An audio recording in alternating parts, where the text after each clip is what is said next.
The war surrounding Iran is no longer just a regional military flashpoint.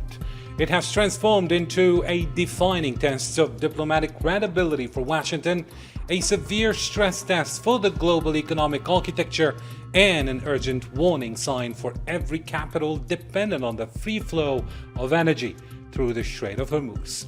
While a fragile ceasefire extension appears to be taking shape through regional mediation efforts, military tensions remain high.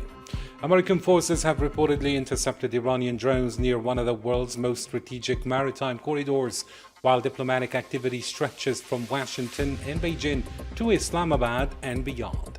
The fundamental question remains, however, are we witnessing the beginning of a genuine path toward a sustainable settlement, or merely a temporary pause before a much larger regional and global escalation? These questions and more are put to my panel on All 24 News Special shortly.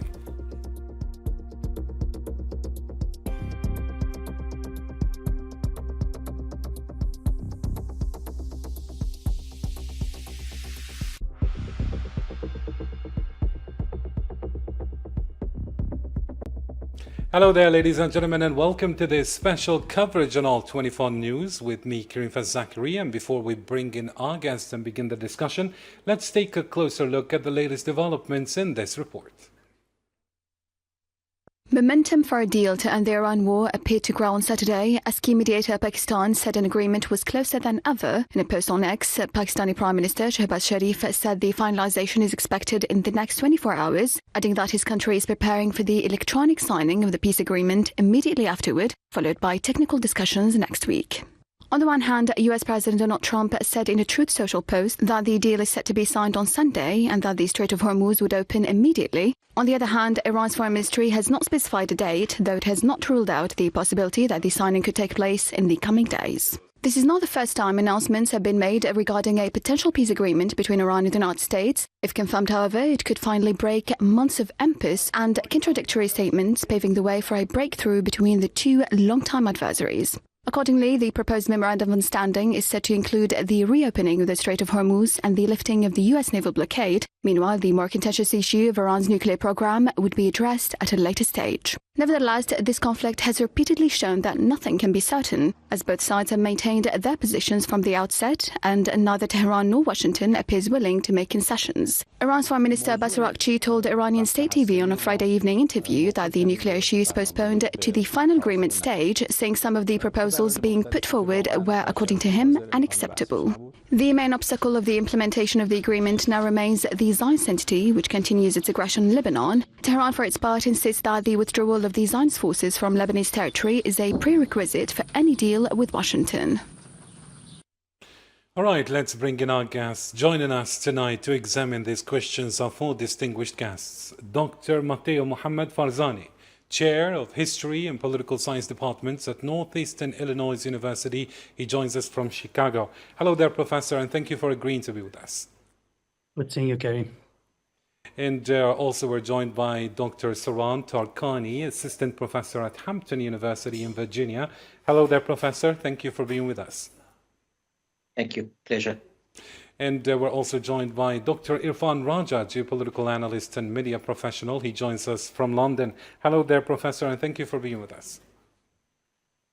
My pleasure. Thank you so much. And we're also joined by Dr. Mohammed Salim, political researcher and risk analyst. He joins us from Ottawa, Canada. Thank you for joining us. All right, let's begin the discussion now, and let me begin with you, Dr. Farzani. Let's look at the historical lens here. We have Reuters reporting that while an initial US-Iran deal is close, Tehran refuses an immediate and conditional signing. So, given the historical collapse of the JCPOA and the deep-seated skepticism in Iranian political culture toward American policy durability, is this current mediation truly a path to a sustainable deal, according to you, or is it merely a tactical pause by Washington to reposition itself, perhaps its assets, while avoiding an unsustainable regional blowback? How would you read this? Well, in essence, mistrust, I think, will exist for the time being, according to Iran at least.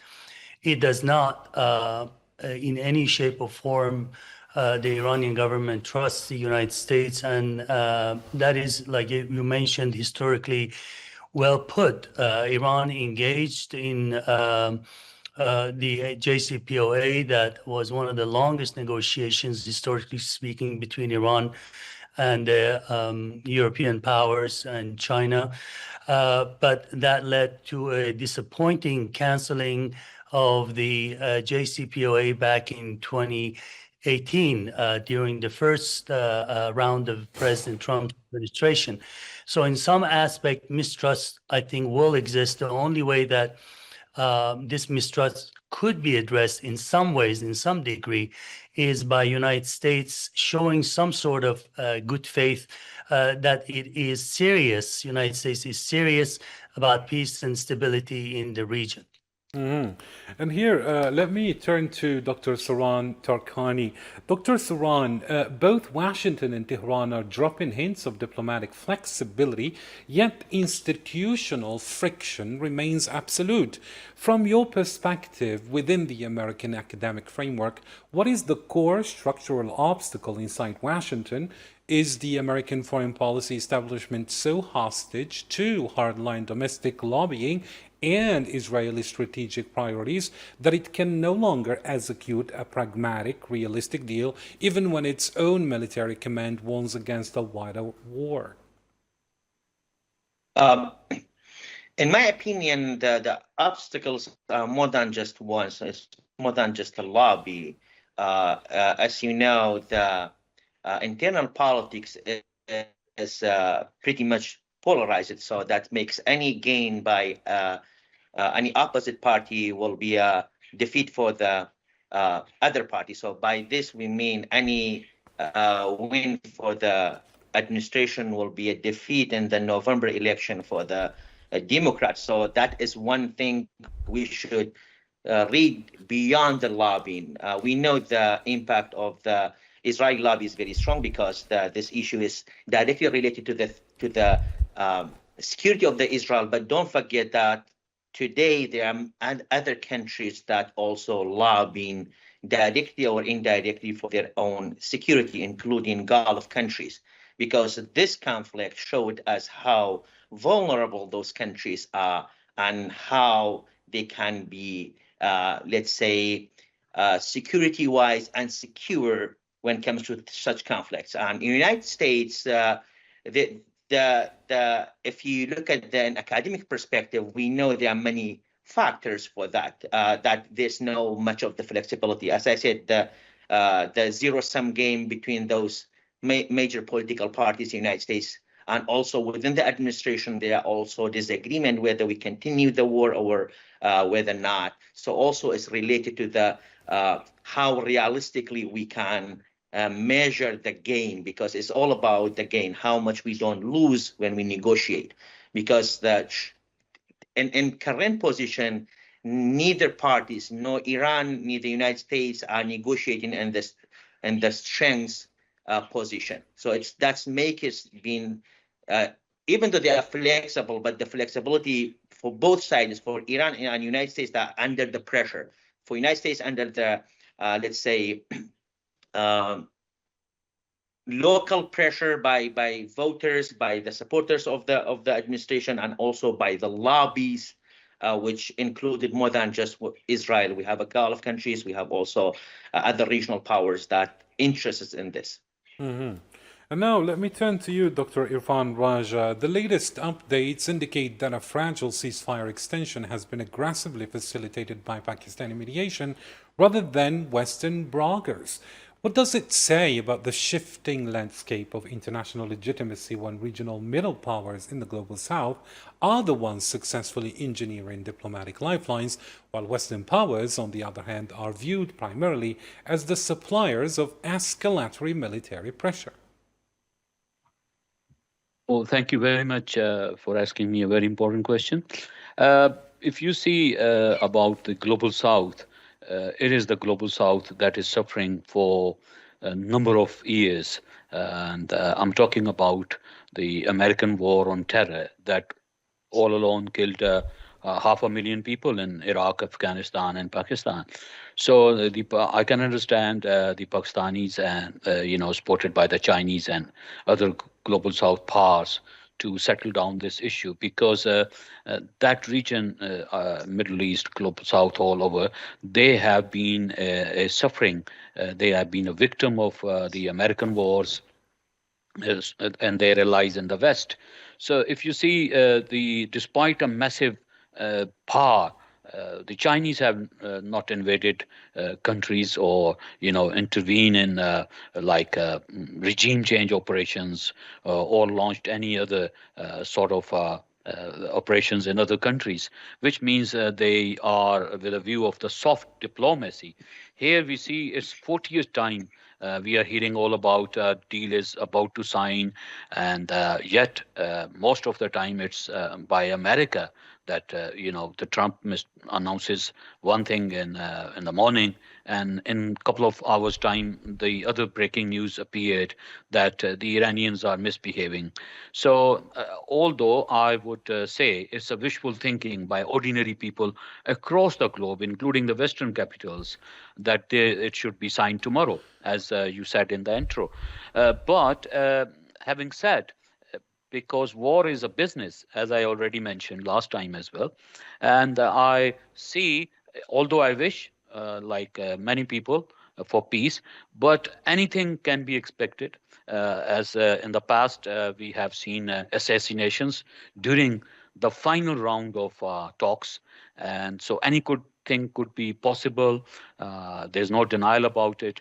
And when you talk about the shifting of the landscape, yes, we all remember tons of examples of what happened in the Middle East in the last decades. There have been, if I recall, oil for food program in Iraq that killed millions of people, including children and women. And so far, if I am correct, the U.S. has invaded 50 countries since 1945.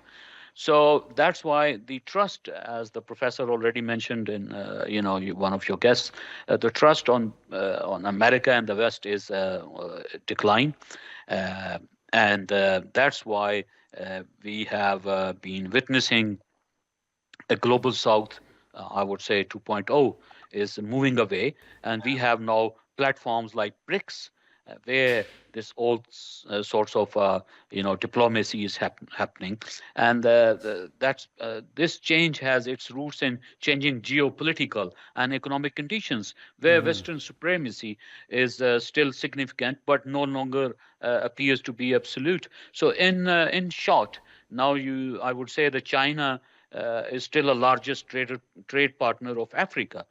And have you seen in the last couple of years, the Chinese trade has been increased with UAE and Saudi Arabia, those who were initially previously dependent on America. So there are changing, there's a shift in diplomacy and as well as on economic and other fronts. Perfect. And since you brought up the economic front, let me redirect this question to Dr. Mohammed Salim. Dr. Mohammed Salim, global energy and financial markets, as we all know, hate prolonged security ambiguity. While Reuters, for example, reports progress, the physical confrontation continues on the water. So as a risk analyst yourself, how long can the global energy supply chain absorb this state of half-formed peace and half-escalated war before shipping insurance premiums, for example, and supply disruptions trigger an inflationary shock across the global South and Europe for that matter?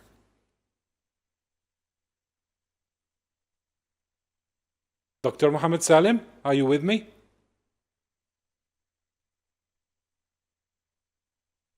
Well, it seems that we are having a connection issue with you, Dr. Mohammed Salim. So let me have the team call you back. And then meanwhile, I ask another question to Dr. Matteo Mohammed Farzani. Dr. Mohammed Farzani, following the reports of U.S. forces downing Iranian drones near the Strait of Hormuz, It is quite clear that this maritime choke point remains Iran's ultimate asymmetric asset.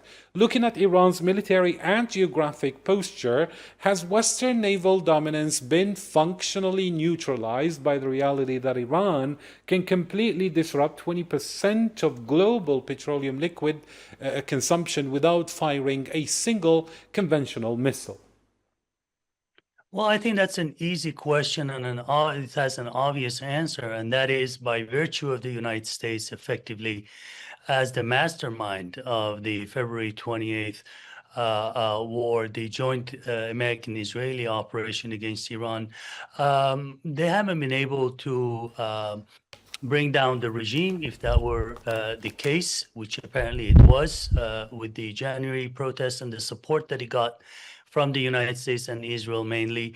And we don't see any indication that Iran's defense industry or defense infrastructure has been seriously damaged simply because they're still in control, and they can at whim they can shoot their missiles and they can use their drones against Persian Gulf Arab countries, as we witnessed earlier this week with attacks against Bahrain and Kuwait and so on. So in some way, Iran has demonstrated, as unpopular as the regime might be inside Iran for its heavy-handed treatment of its own citizens, but Iran has demonstrated effectively, and the world has witnessed this, that it refuses to be ignored by the powers. And if the biggest military power in the world, which we might assume to be the United States, if they cannot bring down the defense industry or the military capabilities of the Islamic Republic, then I guess the answer is very, very obvious. In essence, Iran is in a position, and it has remained in position, to not only control the choke point, as you mentioned, the Strait of Hormuz, but because of its geography and history of control over this waterway that carries the 20% of world energy, I think the cat, as we say, is out of the bag already, and everybody knows that there is no other way to approach this problem, to end this mess, I would call it. That was an unnecessary war that was launched by underestimating the theocratical regime in Tehran. All right, let me get back now to Dr. Mohammed Salim. Dr. Mohammed Salim, can you hear me now?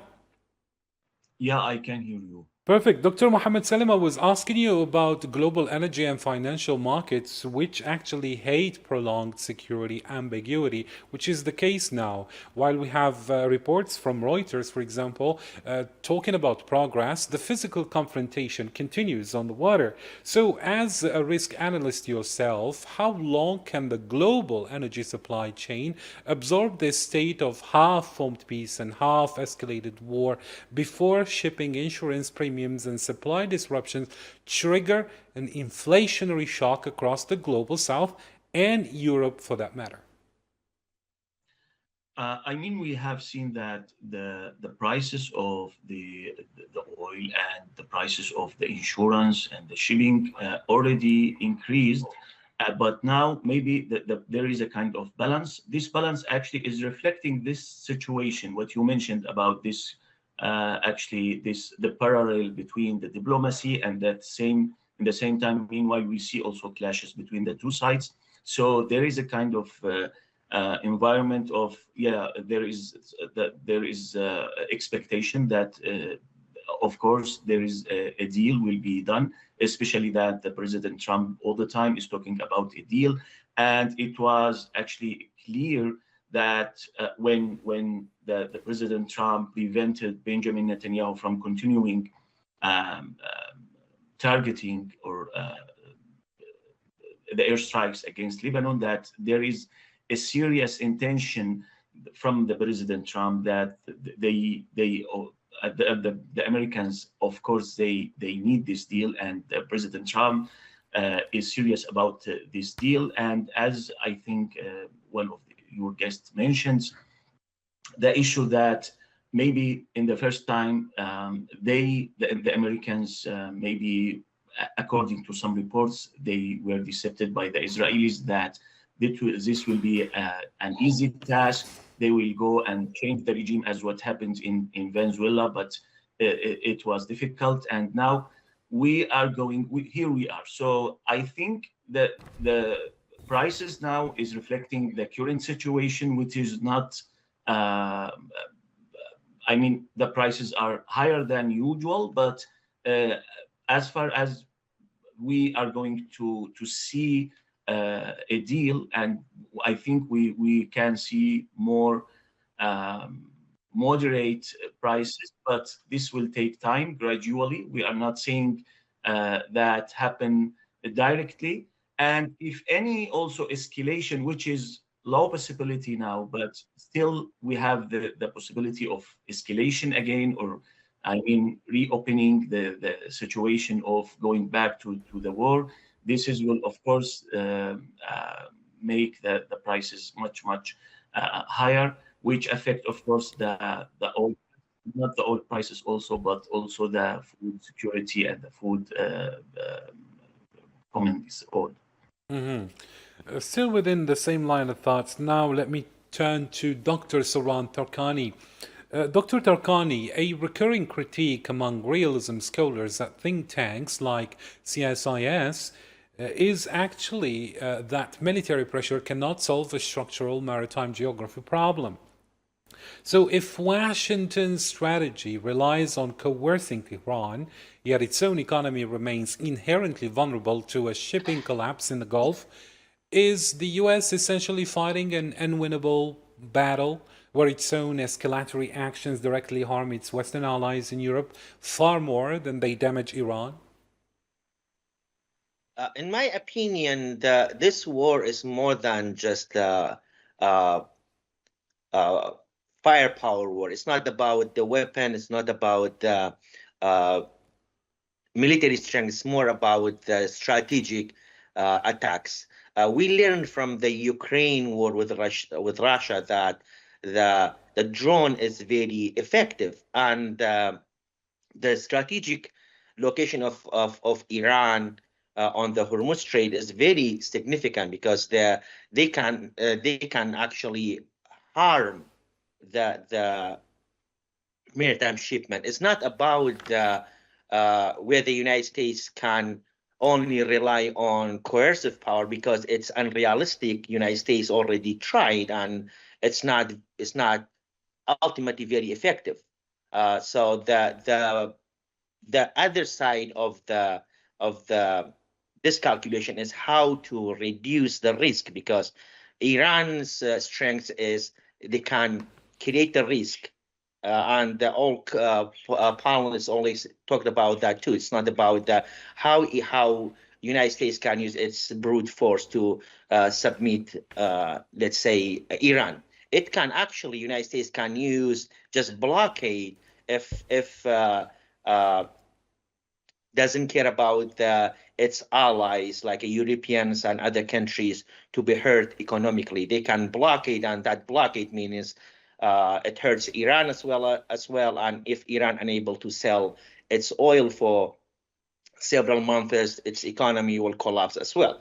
So it's not just about the using brute of power. It's not about where the United States is actually defeated. It's just about the nature of the war. It changed it. We are not talking about the missiles anymore. We're talking about a small drone which costs a couple $100,000 can hit the ship, hit the refinery, and so forth. So that the calculation for this war is more than just the United States, a superpower, going to be defeated by a small power, regional power.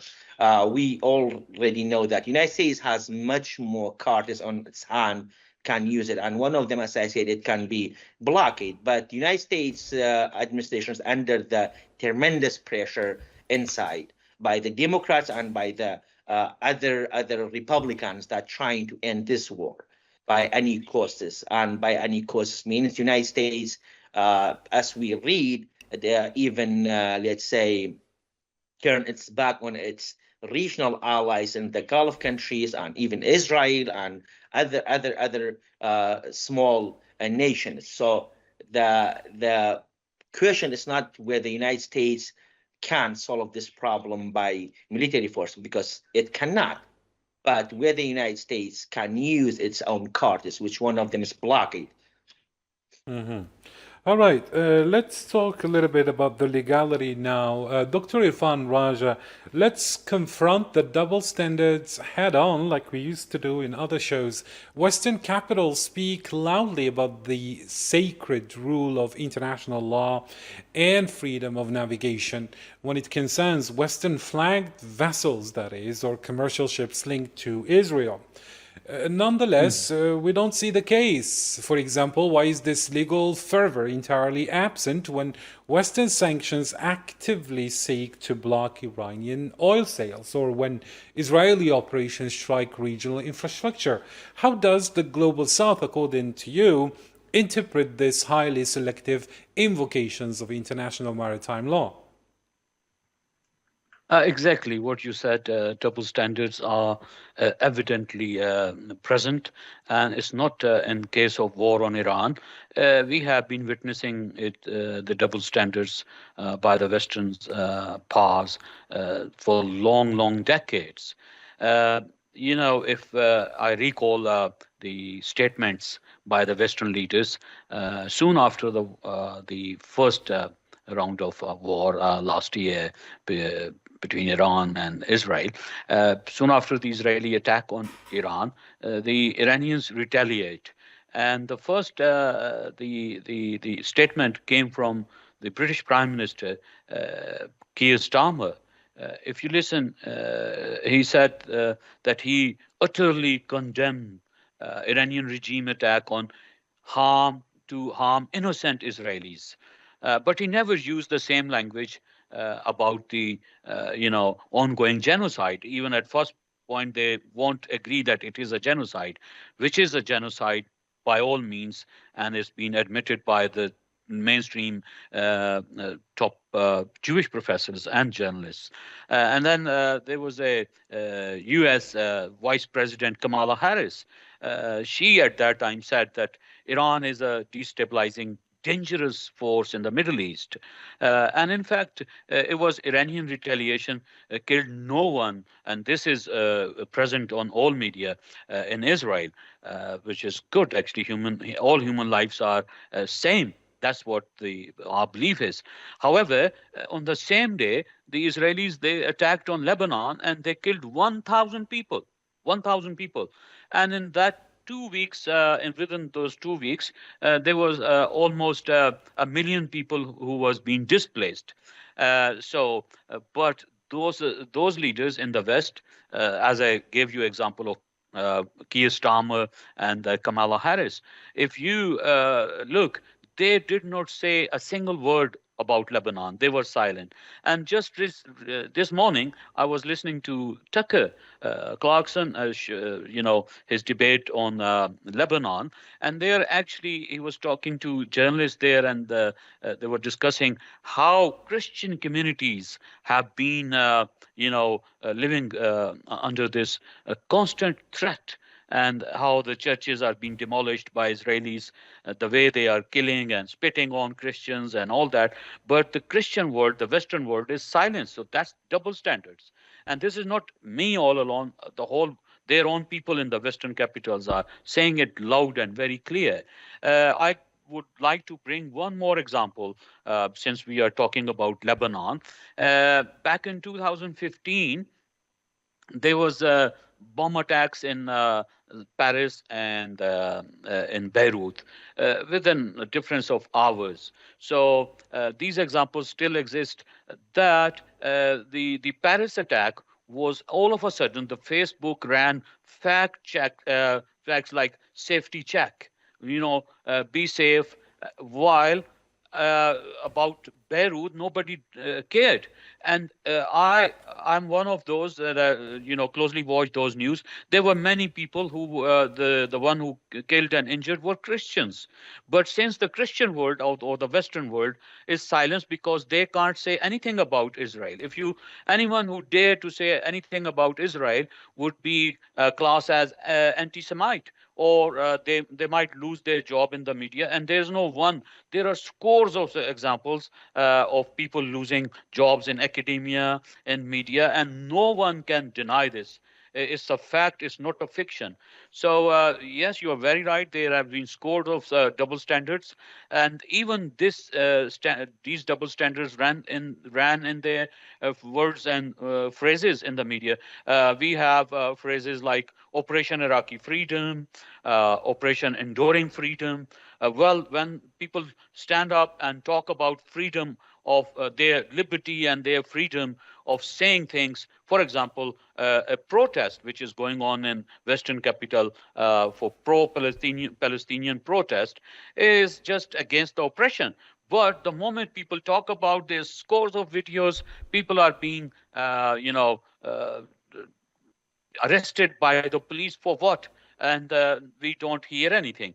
So in some, yes, there is a double standard, a history of double standard, and that is why there is a shifting in a clear shifting of the thinking of especially the young people in the global south and in Western capitals as well.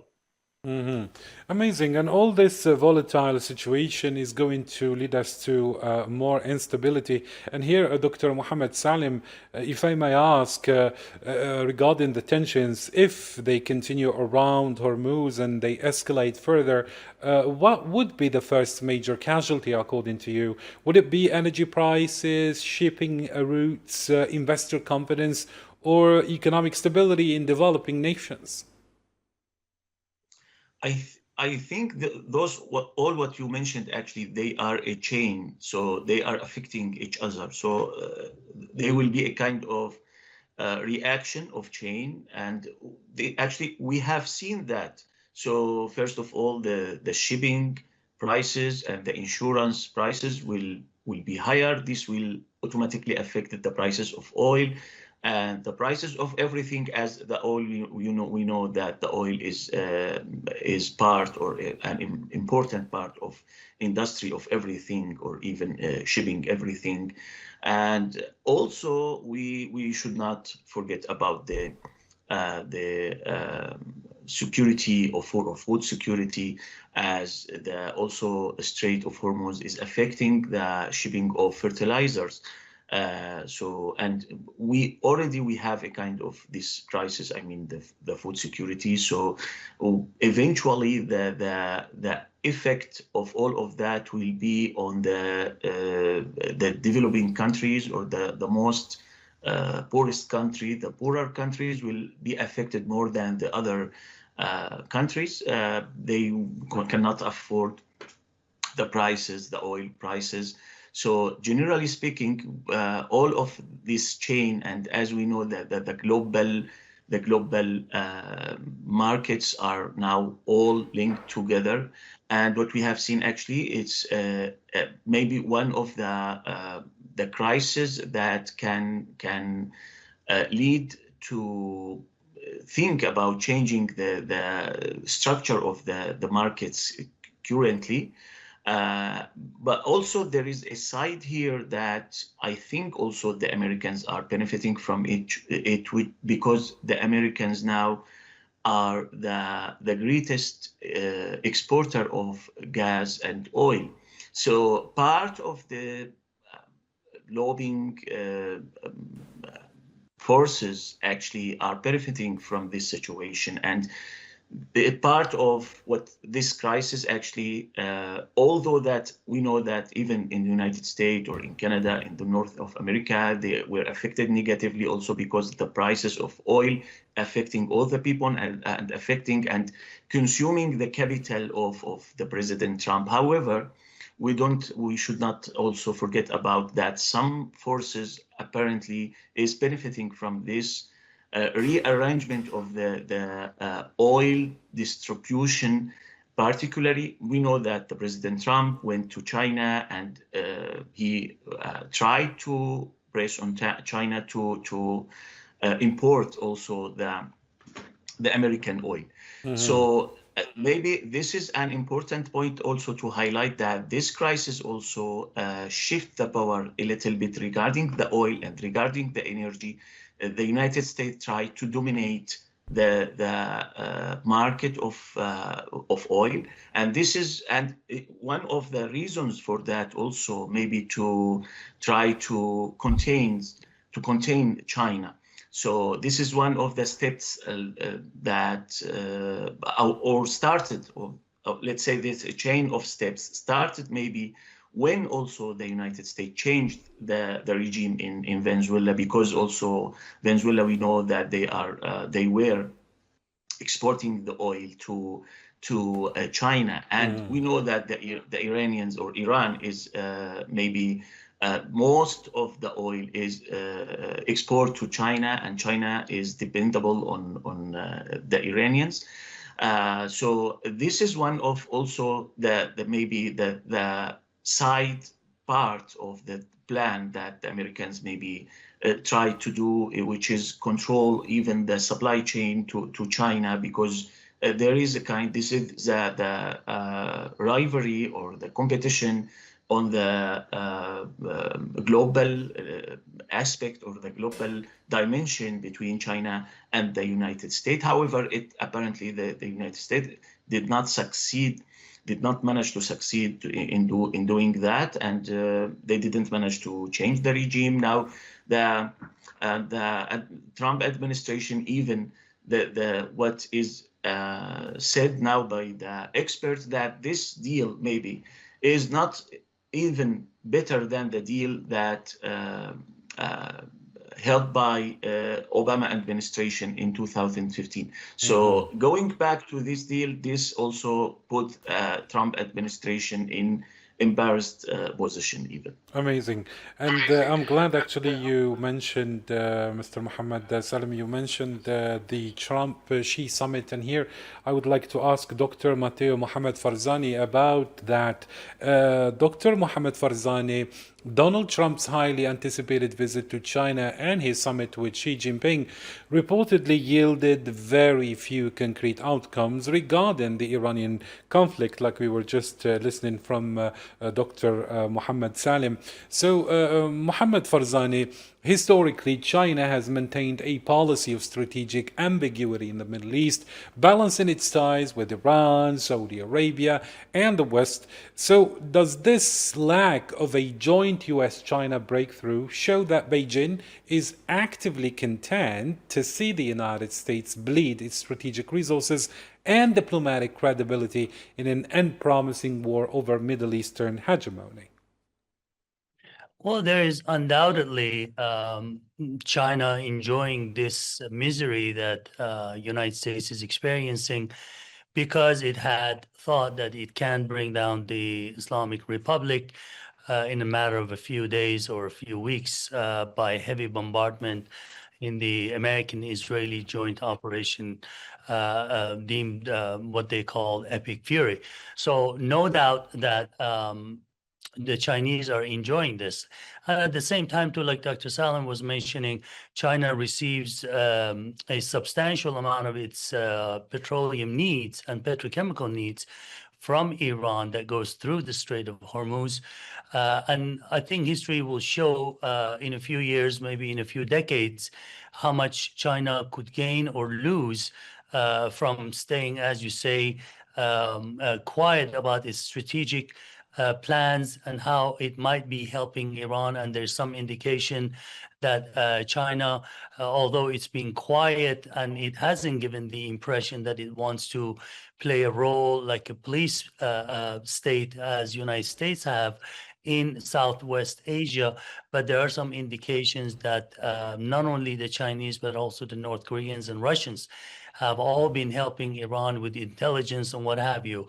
And as a way of a historical sort of information, I think the viewers would be interested to know that during the Iran-Iraq war, when Iran fought Iraq as a pariah state because it was holding the Americans hostage, for 444 days.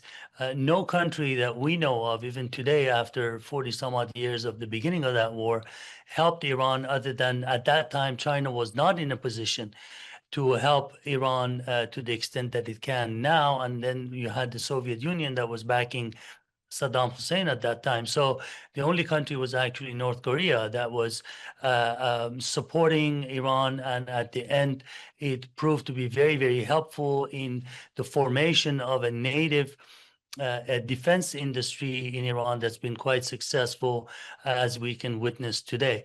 So going back to your question, yes, absolutely, China is enjoying this bleeding, as you call it, of the United States resources. There are some military reports in the United States that you've probably seen that because of the heavy-handedness of the attacks at the beginning, and because of the imbalance that is existing between Iran and the United States, and the cost of the weaponry that Iran uses, which is unmatched anywhere else, because a drone of costing $20,000 is bringing down a variety of other arsenal that costs tens of millions, if not hundreds of millions. Again, I don't want to be viewed as somebody who knows much about arsenals, but it's a very simple mathematical perspective that if you have a bunch of drones that's costing you $20,000 each, and you are going to use those very effectively and successfully, as we've seen from February 28th all the way to when the ceasefire began on April 7th, then I think the writing, as we say, is on the wall, that Iran has benefited from that in some ways. So I think it's important to also mention that China has had good relations with Iran since the Islamic Republic, and during the Shah's time, during the Pahlavi dynasty, Shah was open to a relationship with China, but in a historical context, we're not anywhere near to what China used to be in the 60s and 70s or in the 80s, because China is definitely a powerhouse today.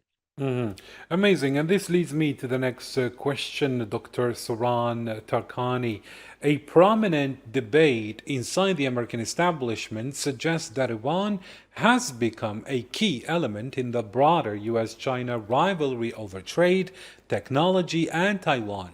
By attempting to force China to completely drop Iranian energy imports, is Washington demonstrating a total failure to realize that its coercive unilateralism is merely pushing Beijing and Tehran into a structural, long-term strategic alliance that actively undercuts American dominance? To be honest, from the beginning of the war, we didn't see any Chinese, till this moment, any Chinese direct assistance of Islamic Republic of Iran. So there's no direct assistance, there's no direct alliances. As the other guests mentioned, that this is purely economic, because China relies on Iranian oil because it gets cheaper than the other countries due to the sanctions, for instance. But the one thing that you pointed out, and is also pointed out by many, is the use of force will give the China an excuse to use force against Taiwan, which is the major point here when it comes to the China and United States, because Taiwan for United States is a strategic point, and it's very close to China mainland. So, and it's a very close ally, and due to the chips factory, so it's several security and strategic reasons that will probably make United States look weaker, positioning itself as a defender of the Taiwan against coercive force when United States uses it elsewhere. So for that matter, yes, United States with China today looks weaker from moral perspective when it comes to the defending Taiwan, because the United States uses force to achieve its goal.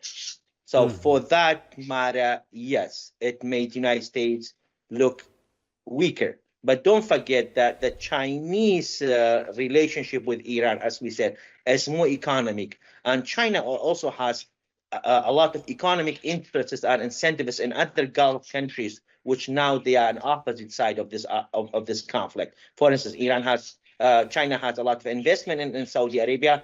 They have investment and also the trade relationship with Qatar, Bahrain, and also a lot of the trade relationship with the Emirates. So it's not very simple calculation. It's very complicated as any political calculation, any war-related business. There are many other factors we're gonna intervene and make the interpretations not as simple as we think. But from the perspective of using power to achieve your objective is, yes, the United States use of power made its position weaker to defend Taiwan, which is one of the points is that we should concern about. Absolutely. And now, Dr. Irfan Raja, let's look at the systematic hypocrisy of Washington's global narrative again. The United States frequently demands that Beijing act as a responsible global stakeholder by enforcing unilateral Western sanctions against Iran. Yet, Washington simultaneously executes trade blockades against China, expands military deployments in the South China Sea, and unconditionally backs regional escalations by Israel. Can the U.S. expect any global legitimacy when its foreign policy relies on demanding obedience from its chief rival while offering zero concessions?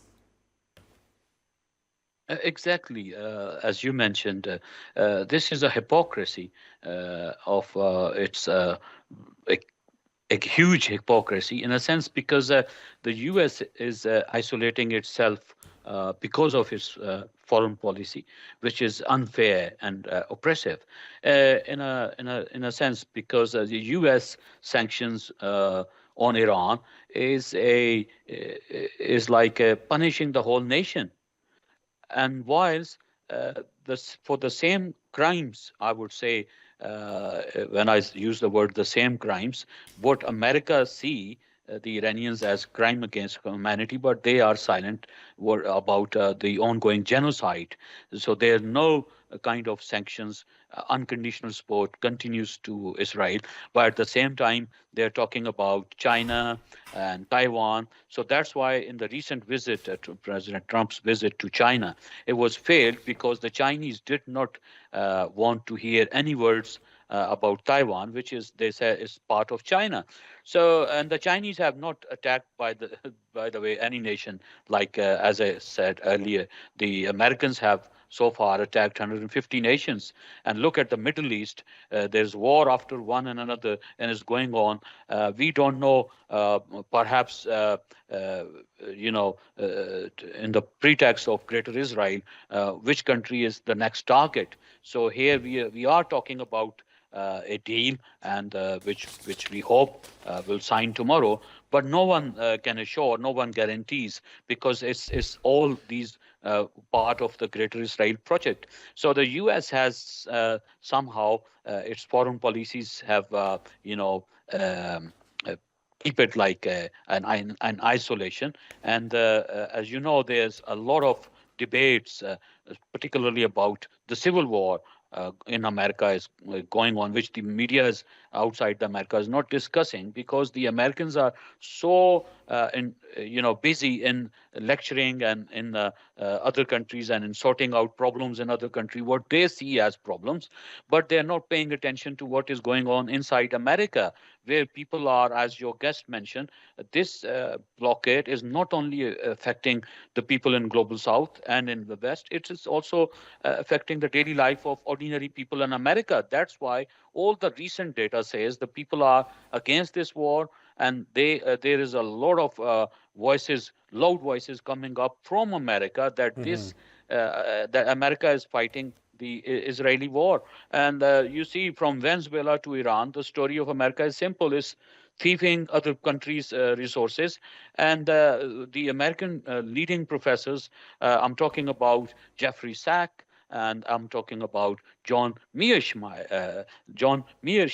He said that there seems that the American power are going for a suicide on this war. And as your guest mentioned about, I'm not expert on defense or arms, but we know that recently the Iranians have shot down F-35, and before that, the Pakistanis shot down Rafales, the two super jets by the West. And this sent a message that the Chinese are behind these technologies. So, America is not winning this war, and secondly, America is in crisis because of itself, not by others. Amazing. Thank you so much, Dr. Irfan Raja. And as the last question, but briefly, Dr. Mohammed Salim, despite the intense pressure from the Trump administration during the Beijing summit, China remains a premier buyer of Iranian crude via alternative payment mechanisms. For the global financial market, does this reality indicate that the US dollar-denominated sanctions regime has reached a point of diminishing returns? Is the war in Iran accelerating a global currency realignment where the global south is actively building an alternative non-Western economic ecosystem? Absolutely, and you can compare this current situation we are facing now with the situation or the moment when the Soviet Union collapsed and the United States became the major the main power of all the world, with also the NATO, without this fragmentation we are seeing inside the NATO. In that time we saw that they launched war against Iraq, Yugoslavia, and then Afghanistan, but after that, we have seen also that the United States is backing back in Iraq, in Afghanistan, and now in Iran. I think what happened is a big lesson that the United States sometimes is failing. And so this, what we also seeing on the ground, I mean, the results of those clashes or those skirmishes or the whole war we saw will be reflected also on all the soft power of the United States, including the domination of economic system and the dollar. So we are gradually moving to a multipolar system, but it will not happen tomorrow, maybe, or we can see that the movement when we compare the situation now with the situation when the Soviet Union collapsed. Mm-hmm. Amazing. Thank you so much. Unfortunately, we have to leave it there as we have run out of time. So my thanks goes to all our guests, Dr. Matteo Mohammed Farzaneh, Dr. Soran Tarkani, Dr. Irfan Raja, and Dr. Mohammed Salim. Thank you all for all your sharp insights. So there you have it, ladies and gentlemen. What we are witnessing is larger than a ceasefire, larger than a summit, and larger than a single regional conflict. At stakes are fundamental questions about legitimacy, strategic influence, international law, energy security, and the future balance of power in a rapidly changing world. Whether this crisis leads to a sustainable settlement or merely postpones a wider confrontation remains uncertain. What is clear, however, is that the geopolitical landscape is evolving and the consequences will be felt far beyond the Middle East. That's it, ladies and gentlemen. Thank you for tuning in to our channel, and until next time, have a good one.